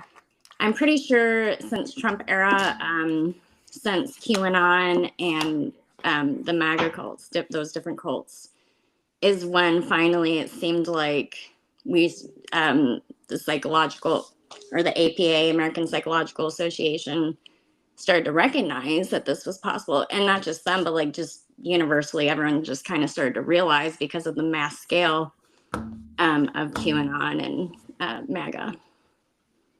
So I feel like, as things like that become apparent and you see mass amounts of people, or like people, going into when they break into the Capitol. Yeah.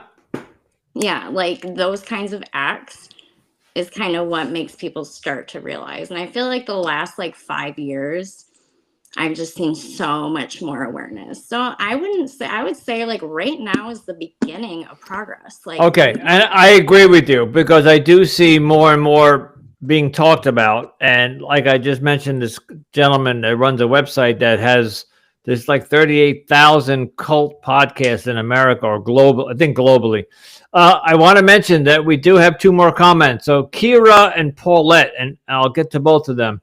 Kira says, is it okay to mention that I have a Facebook page called Adeline Rose for survivors of different cult groups? All former cult members are welcome.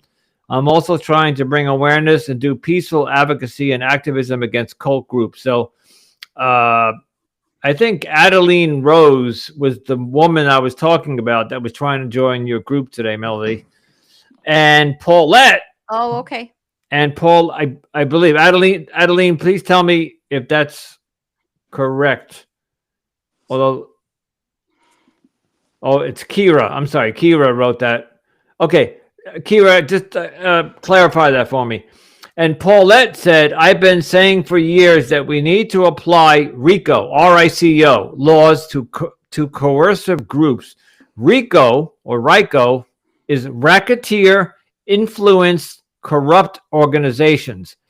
Even when laws are passed, too many times laws are not enforced. Good point. So even if they passed a law, it's not enforced. So, for example, today you can't, I don't know about you guys, but out here in New York City, you cannot go anywhere without smelling pot now. You walk down the street, or you're sitting at a traffic light, and there comes this whiff of marijuana. I don't smoke it. I used to. Long time ago. So they made it legal, but they didn't make it legal so you could drive. You still can't get high and drive. So there's an example of, they passed a law, but they're not enforcing it, right? So I don't think you're allowed to walk down the street smoking a blunt. I just don't. It's no different than walking down the street with a Colt 45 in a paper bag. If you do that, you get arrested, or you get fined. They might be enforcing that in some communities, but I doubt if you go to the hood, they're going to bother anybody.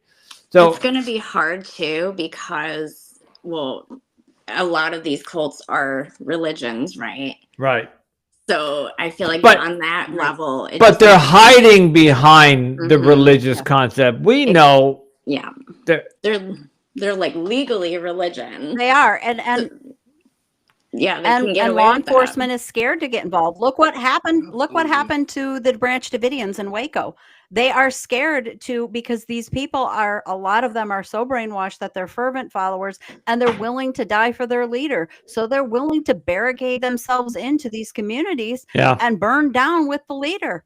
I mean, so Yeah. it's scary. It's scary because they kind of figure, let sleeping dogs lie to some degree, and that we would rather have these people alive and not be responsible for their death than try to get involved and make it worse. And I think that that's somewhat of the stance that, and I'm not giving them a pass, Andrew, just to clarify. Right. No, I'm no. just explaining why I think a lot of law enforcement has taken that stance, is because they're scared and they don't want to be responsible for hurting people, killing people, having children die, and making it worse. So it is a very complicated situation. I wish it was cut and dry. I wish it was simpler, but it's so complicated. On top of Well, that, when you have so many, or you don't have a lot of people coming forward, and there might be a lot of fear to come forward for a lot of survivors. So I'm sure it's quite challenging to find evidence of a lot of these accusations, because a lot the current members are going to cover for any crimes and any bullshit going on. So Exactly. it's going to make it so much harder. And when you don't have like lots of people coming forward, like this is a big scale crime here, that's when they start looking, right? Is when it's like 100 people coming forward, right? And so I think there's just a challenge there. Right. But let's just go back to what you were saying about Waco, for example. 2 years before the Waco event happened, the government sent the social workers in there, and they took these kids out and they interviewed them. And several of the girls were 12 and 14 years old, and they were having an active sex life because that was part of their life. And nobody listened to them, and nobody believed them, and everybody said these kids were not telling the truth. And I don't believe, I'm pretty sure that some of the social workers must have realized that it was the truth, but it was the people above them that didn't want to get involved. It's a religion. You can't trample on their religious rights. You can't this, you can't that. Look at the FLDS church. I mean, they're still doing it. They're still having multiple wives in spite of the fact that it's illegal. They're having young wives in spite of the fact that it's illegal. We have groups in Canada that keep trying that, marrying multiple wives, and it's completely illegal, but they do it anyways. And then they scoot across to the US border when they get investigated. And the thing is, the governments don't seem to have the will to go against anything that has the name of God attached to it. And I found that over the years, they don't want to talk about it. The media doesn't want to talk about it. They don't want to hear about it. And that's what has to change. Yeah. I don't know how to change it. We have one of the amendments or in the Constitution, a separation of church and state. So I could, that's how England came here, because they wanted freedom of religion and not to be bothered. But this is taking it a little too far. They wanted to come over here and practice their religion, but I don't think they were cults back then. I mean, not the British and the Spaniards and all those the Irish who came over. They wanted to practice their freedom of religion because they were being persecuted over there. But that was 200 and 300 years ago. Right. All right. By the way, we have a couple more comments. Kira wants me to. I was confused about who's Adeline, who's Kira.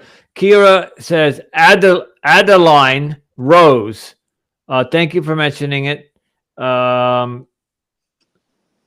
Somewhere she tells me what that means. My actual name is Kira. Her actual name is Kira, but I write. Yeah. Under the pen name of Adeline Rose, and it's the name of my Facebook page as well. Okay, I do planning on expanding my work into the peaceful advocacy, activism, example, website working, etc., and legislative changes. So, hey, she needs to talk to me.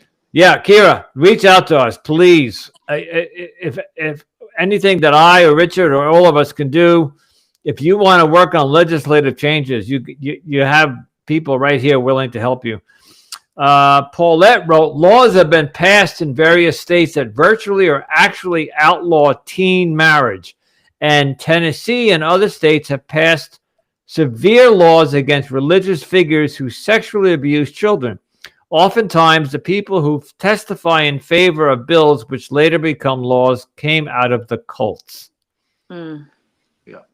But understand that marriage is a piece of paper. So these people get around it by having one wife, and then they have what they call spiritual marriages amongst the group, where they can have 15 or 20 or 30 more wives. Yep. But there's no legal documentation that says that they're a wife, so they can't be prosecuted. That is, Yep. wow. Okay, so then they could have like And- child wives, and no one would know. Well, and of Or, course, like- Exactly. they And I can will have tell all you, these wives, and they're not legally married on document because they Oh, don't believe in government, they don't believe in society, so they don't participate in those rules. So again, there's a loophole. Right? and my cult, another way that my cult got around this and tried to, was that everybody had to change their last name to Hawkins. And this was supposed to be a spiritual thing to not only commemorate yourself as a slave to the leader, they had to put their ears up against a doorpost and put an earring in their ear to commemorate themselves as slaves. But the real reason for the name change was because if everybody changed their last name to Hawkins, which was the leader's last name, then if the government comes in and everybody's last name's Hawkins, we can't tell who's married to who, whose children are whose. Everybody's name is Hawkins. And they got that idea, my leader got that idea from the Mormon church, who did that with the name Smith many, many years ago when they were practicing multiple marriage. That is why the name Smith is so common in this country, is because when they were doing the multiple marriage, everyone changed their name to Smith. And that way they couldn't tell who was married to who, and the law enforcement couldn't come in. Well, of course, now we have DNA. I mean, obviously, if they did DNA, they could figure it out. It would be difficult, but they could figure it out. Yeah. That's insane. So Okay. they need to go after them like they went after Al Capone and get them on the taxes. Well, Yeah. thank you, Richard, because it seems like Melody and I did a review on a documentary called Daughters of the Cult, and it was Avril LeBron, right, who assassinated 45 members. LeBaron. Avril, I still, we recorded it and whatever. You're close. You're close, Andrew. I'm not even going to try to repeat it. But watch Daughters of the Cult. I think it was on Amazon, Hulu, whatever. It was the 4 p.m. killings back in 1997 when at 4 o'clock they went out and killed 4 people, assassinated them. They were all dressed the same. They all had the same beards, and they all drove a black pickup truck that they stole. And to your point, Richard, the law enforcement stood up and took notice because all of these killings were happening in the name of a cult, and that they went after. So what I'm seeing is like, you can molest a child, you can sexually abuse a child, you physically abuse a child, and we're not going to come after you. But when you start murdering people, then we're going to pay attention. That's what I'm getting from the law enforcement side, right? Or if you don't pay your taxes, they'll come after you. Well, do they have to pay taxes if they're a religious organization? If they're registered as a religious organization. Ah, there's the key. Okay. And but- you have to have certain Yeah, criteria our to be group able to was- register. Our group was tax exempt. Yeah. Yeah. A lot of them But even- find a but way to even the get tax that exempt- even- religious status. Yeah. Yeah. Even the tax exempt laws, though, have a boundary that you can live within. And if you break those rules, you can lose your tax exemption. And that's what needs to be investigated, because I guarantee Thank you. slave labor, Yes. that kids that are not working, adults that are working, that are Yes. not getting paid, all of that stuff is outside of the parameters of being a tax-free church. And Right. and if it's properly Yes. investigated, they could shut every one of these people down. You see, if they just went up and knocked on the That's door and said, "We know what you're doing inside there, and if you don't knock it off, we're gonna take away your tax exemption," and I bet you they'll stand up and pay attention at that. The leaders at least will. If I'm hiding behind a religion, calling Well, it a they're- Go ahead, Melody. Oh, I was just going to say they're really good at hiding all of this stuff. All this stuff is Oh, just sure. what Mhm. yeah, they hide it underneath. I mean, they're good at laundering money. They're good at hiding money. They're good at getting people to give them cash. I mean, my organization took food stamps as tithes and then would go out, buy food with those food stamps. This is back before they had the cards, and then resell it for cash in their own store. Yeah. Crazy. It was a racket. It was totally illegal stuff going on. And all they had to do was get some people to testify and witnesses, but it's not easy to get people that are involved in that to admit they're doing it. This one gal that I interviewed, she told me that from California, they worked in the fields picking avocados and things like that. And they worked day in and day out, and they were paid $5 a week for their own good. And all the rest of the money went to the leader. And it took years and years, but they finally did put that leader in jail. And he's serving time now for tax evasion. So, but he became worth hundreds of millions of dollars. Crazy. I'm just waiting for the Twin Flame universe to get busted here. Like Andrew's waiting for that too. Any day. Oh, I could tell you a million crimes going on. When I did the Twin Flames docuseries, and then when Melody came on board, we did some more. And I have been in the back of my mind, and I'll say this openly now because I haven't done it. I was going to join Twin Flames under a fake name, join the website, and just go undercover and see what was going on there, and then come out and report on it. And I think I told this on one of my podcasts. Twin Flames actually tried to intimidate me. They followed my TikTok account for like a week. Did they? Yeah, they came on and they made sure that I knew that it said Twin Flames is now following you. And then one of their coaches were following me, and it was a scare tactic. It was an intimidation tactic. And I came on here and I said, "Hey, Twin Flames, welcome to my TikTok account." You know, like I blew it off. So and then you're doing something right. Yeah, you could have ended up with a wife. Yeah, I should have taken right. I should have taken advantage of it. This gentleman, John Breen, who I talk to once in a while, he said to me, he says, "You're on their radar." And I said, "Great, because there's nothing I'm afraid of about them." And there's, and I believe, I don't know, I'm not going to mention the name because I don't know who said it, but one of our guests said that if they even tried to do a lawsuit, it would be dismissed because they have put so many lawsuits out years ago, and that it's called frivolous lawsuits or something. So they tried to intimidate one of our guests a couple of months ago. They asked us to take down an episode because yada, yada, yada. And anyway, that's ridiculous. I'm going to say, yeah, I could do a whole episode on Twin Flames, and it's not about them today. Let's not make it about them. Folks, it's 10 minutes to 9. Do you want to begin to wrap it up? How do you guys feel? How many people are watching? Yeah, I mean, does the audience have any more questions? Yeah, good. I see seven on the anonymous Andrew thing. I'm not seeing the number anymore. The number that I was seeing disappeared, and now I'm wondering if that. Well, I see 13 in the studio. Watching. I'm not sure. So I would assume that there's some people that are watching that have never been in a cult. And if that's the case, please don't hesitate to ask questions, because the more knowledge you have, the better you're equipped as well. So whoever is out there and whoever's watching, please, whatever's on your mind, ask the question, and we will give you the best answer we can. Yes.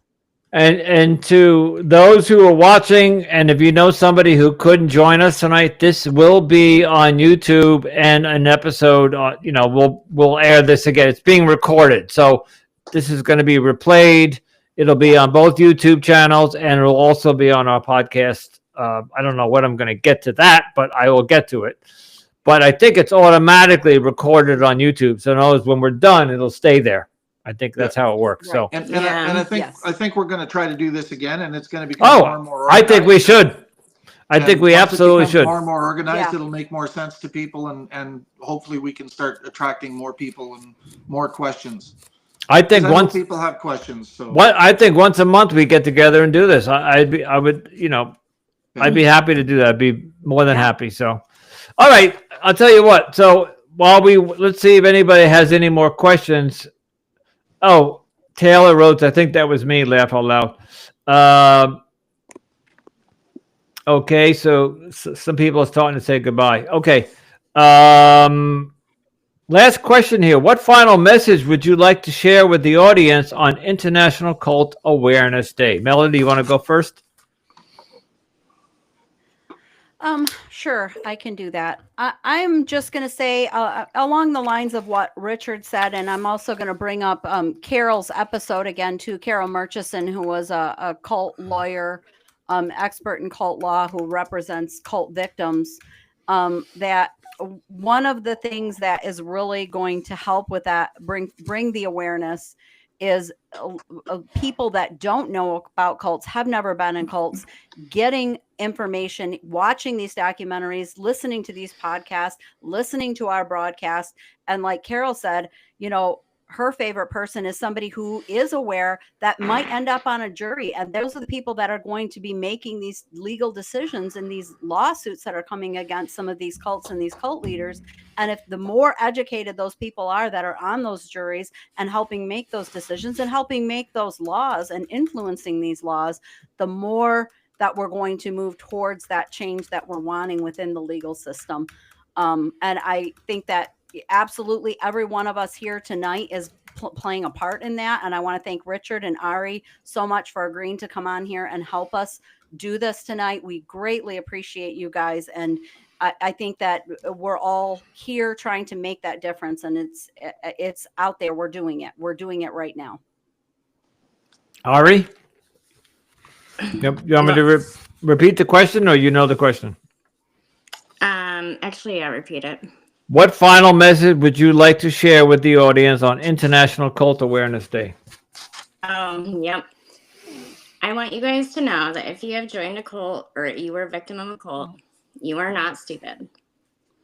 There is nothing wrong with you, and it is not something that is to some specific kind of person. It is so universal. And you see it everywhere. You see it in all kinds of relationship dynamics, not just cults. You see it in families. You see it in work environments. You see it in relationships. It's so universal. It is not something specific to the cult experience. And I think that that's really important for the audience to know, especially those who have been victim. Anyone is susceptible, which is more the reason why, or to get educated on this, so you can protect yourselves from being conned or being recruited. So you do know the patterns and the red flags that will help you in life, because it's something you will see in your life in different kinds of environments as it is. So. All right. Thank you, Ari. Richard. I love that, Ari. Well, I think there's a lot of awareness now compared to what there was not that many years ago. And what I would advise people to do is, one of the things with the awareness is that now we can talk about it. And it's a lot easier to publicly talk about this now without being pushed down and told to shut up and not talk about it. It's a boring subject. We don't want to hear about it. People are interested. And so what I think people need to do is just keep talking about it and keep spreading the word. Keep loving those people that you've lost to the cults. Don't give up on them, because I've talked to people that have their kids are still there, and they talk to me and they cry and they're so sad because they feel they've lost their kids. No, you haven't lost your kids. And the reality of it is that there's a pretty good chance that at some point they will come to their senses. And if not, most cults, the lifespan of a cult is maybe 10 to 15 years, and it peters out. Some of the cults last longer than that, but the majority don't. So don't give up on them. Be there for them when they come out. And when they do come out to visit you, a lot of times, this is what I found in our group, was we would go visit our grandparents. My family would go out and visit my grandparents in Ontario, and everybody pussyfooted around them and they were afraid to tell them what they felt and tell them what they thought. Even my grandparents, they would, just don't, let's not talk about it. Let's not talk about it. Feel free to talk about it. Don't be critical. Don't ridicule them. Don't anything, but talk about it. Right. Let them know how it's affecting your life and how you miss them and how much you want them to be a part of your life. And then when they go back, they'll think about that. If you tell them they're idiots and they're stupid, then they're going to be angry at you. But if they leave and they realize that you miss them and you're a part, because one thing we were taught was that they don't want anything to do with, we don't want anything to do with them, and they don't want anything to do with us anymore, because we're separate worlds now. That's not true. I found out later, my aunts and uncles and stuff, they missed us. They were curious. They were trying to figure out what happened, why.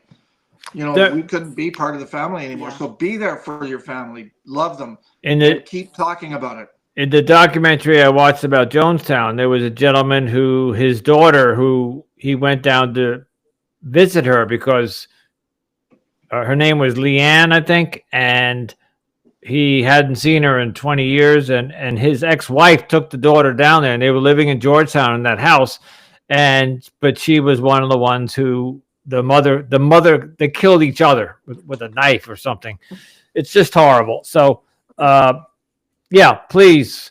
I wasn't going to say this. I don't want to even try to compare, but I have the disease of alcoholism, and I wasn't ready to put the drink down until I was ready to put the drink down. And Exactly. I think, again, I don't know if I can make the analogy, but if somebody's in a cult, they'll leave when the time is ready. They'll see the red flags. Just watching the Jonestown documentary, there were more people that wanted to leave, and they didn't know how to get up to the congressman and tell them that, because as he was driving away, they were like, take me. And I think people that get into these cults ultimately need to get out, but they just don't, like we talked about in the beginning, they don't know how, they don't know what's on the other side, because the manipulation tactics that they tell you what's on the other side, you'll die, you'll get cancer, you'll have trauma, tragic something happen. And none of that is true, because all of you are an example of you went through it, you came out the other side, and you're doing wonderful. You all are doing, all three of you have podcasts and you're advocates, and in my opinion, you're all doing well. Yeah. So, okay. Any final thoughts? The audience is absolutely loving this. They would like us to do this again. So I think we need to do this again.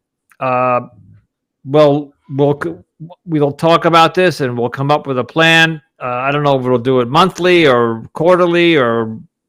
I think monthly, and we should schedule an evening and have it well advertised. There you go. Okay. I wonder if we could I'm even in. put, I think it's a great idea, and it gives people. And as we get better at it and get more familiar with it, people will. We can also figure out how to get it on the other platform. I'll figure out Facebook. Yeah. It's so. Exactly. We'll get it better next time. It's pretty good this time, though.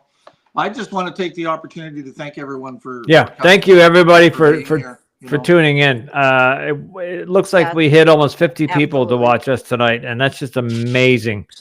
Absolutely amazing. So, and I personally Yes. would like to thank Melody. Yes. Melody, you're my partner, and my podcast partner. Let's make that clear.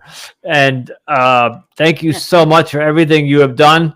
But by the way, Melody's husband, Mike, I got to give a shout out to him, because if it wasn't for him running around in the background helping her fix like the Wi-Fi and trying to get things done, and they were coming home from a trip last weekend, and we were testing the live thing, and Mike was in the car texting me. So tell Mike thank you very, very, very much. He's also been like I will. I consider him part of the team. And Richard and Ari, you guys are just great. Thank you so much for not only sharing your story, but coming on and sharing your story. I mean, wow, it's courageous.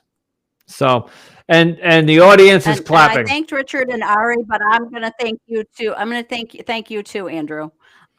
Because Andrew, who has not been in a cult, is here, allowing and helping us. He's another advocate, even though he hasn't experienced this. And usually people that don't experience this don't have the passion for this to put in this much time and energy. And all of us survivors, on behalf of all of us survivors, I want to thank you, Andrew, for the time and effort that you put in to our podcast and making this live broadcast happen, and for just helping to bring all this awareness too. I appreciate it. And I know I'm not the only survivor who appreciates it. I think every survivor who comes on our podcast and shares their story is touched by that. Thank you. It's my pleasure. As I grow older, I'm becoming more mature, and I see the unfortunate and the people that are being hurt, and nobody's doing anything about it. And I jump in there and I do whatever I can do. I can't solve this problem, but the best I could do is do something that I have a knowledge about speaking and communicating and broadcasting.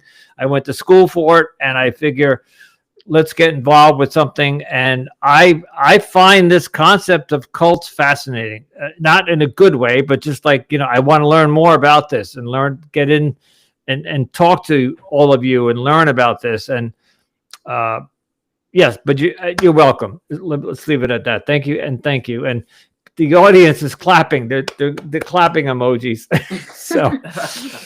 so, all right, guys. Thank you so much. We will reconvene, and everybody, this will be recorded, or it is recorded, so you can watch it over or tell friends, and we'll post it on Facebook tomorrow, how you can watch it. And until next time, right? And Melody, what do you say before we say goodbye? Yes. I say, as always, stay safe, stay informed, and remember you're not alone. All right. And we'll leave it at that. Thank you. Good night. Okay, we are no longer live. Okay. Phenomenal. Okay, and I know I'm going to take